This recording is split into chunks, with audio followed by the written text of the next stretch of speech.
शनि 139 दिन 29 जून रु नहीं आपण मानकर 15 नवेम्बर जाए उल्टा चलन करिवे अर्थात बकरी भाव में चलन करिवे। तो यही बकरी चलन जोगु मिथुन राशि व्यक्ति मान कौन सब शुभ अशुभ प्रभाव पड़िबो से विषय आज आम आलोचना करिबा। नमस्कार, मु सुभाषिष पुंथा स्वागत करछु मो यूट्यूब चैनल को। आज आम डिटेल्स आलोचना करिबा कि 139 दिन जाए आपण मानकर शनि जो वक्र भाव में गति करिवे अर्थात वक्र चलन करिवे ता द्वारा मिथुन राशि व्यक्ति मान को कौन सब फल देवे से विषय डिटेल्स आलोचना करिबा। ता पूर्व सबना बेले गोटे रिक्वेस्ट करिया चाहिए कि जो माने भी एजाए चैनल को सब्सक्राइब करना सब्सक्राइब करंतु आ पाखथिया बेल आइकन को मध्य प्रेस करंतु जा द्वारा कि मु आगु जहाँ भी किसी वीडियो देबी ता नोटिफिकेशन आपण मान को ठीक समय मिल जिवो।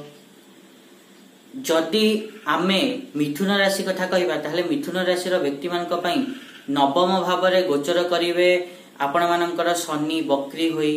तो यह द्वारा आपण मानक भाग्य द्वय संघर्ष कारक बनिवे। ता सहित आपण माने एही 139 दिन निराश भाव में रहिबे। निराशा आपण मानक भितरे आसीबो। ता सहित आपण माने धन एवं कुटुंब रे सामान्य सुख पाइबे।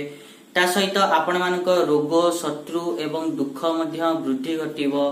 ता सहित आपण माने जो जगह भल बोली भाबिथिबे सेही जगह आपण मानकू भल मिलिबनी। ता सहित आपण माने एही समय धार्मिक कार्य पछगुंचा देबे। आ जदि तीर्थ यात्रा करी भी जानती ताहले आपण मानकू तार फल मिलिबनी। ता सहित आपण मानकर फल मिलिबनी अर्थ हैला कि आपण माने एते लाभप्रद हेई परिबेनी। तापर जदि आमे शनिंकर दृष्टि कथा कहिबा ताहले शनि तांको तृतीय दृष्टि रे आपण मानक एकादश भाव को देखिबे। तो यही समय आपण माने जहाँ भी निवेश करूचंती भाबी चिंती निवेश करंतु नहले परे पछतेई पारंती। ता सहित आपण माने यही समय रे आय करिवारे संघर्ष करिवे। ता सहित आपण माने यही समय रे किंतु आकस्मिक धन लाभ मध्य करिवे। ता सहित आपण माने जश एवं सफलता पाइया पई जदि संघर्ष करूचंती ताहले शेष रे सफलता मध्य पाइबे। ता सहित आपण माने तापर जदि आमे शनिंकर सप्तम दृष्टि कथा कहिबा ताहले सप्तम दृष्टि रे शनि तांकर आपण मानक तृतीय भाव को अर्थात सिंह राशि को देखिबे।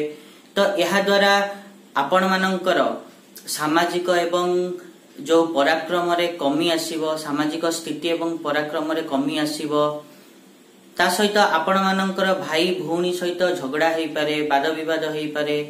ता सहित आपण माने देखिबे कि आपण मानक परिश्रम रो फल आपण मानकू मिलिबनी। ता सहित आपण माने एही समय एमिते किछि कार्य करि पारंती जो पई कि आपण मानकू निंदा मिलि पारे। ता सहित आपण माने एही समय देखिबे कि आपण माने एही समय देखिबे कि आपणकर एपरि संघर्षपूर्ण वातावरण रहिबो कि आपण माने चिंताग्रस्त रहिबे।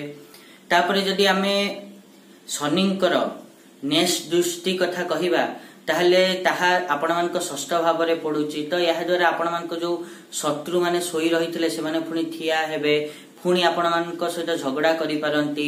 आपण माने बाध्य हेबे तांको सहित कंप्रोमाइज करिया पई। एही समय आपण मानक आय मध्य कमी जीवो। दरकार पले आपण माने एही समय करज मध्य नै पारंती। एत थिला मिथुन राशि व्यक्ति माननकू शनि वक्र चलन द्वारा कौन सब शुभ अशुभ फल देवे। आशा करी कि मुझे कहली आपण माने ठीक रे बुझी पारथिबे। आ जदि वीडियो भल लागि ताहले नियत रूपे वीडियो को लाइक करंतु शेयर करंतु आ चैनल को सब्सक्राइब करिया पे तो जमाई भूलंतुनी।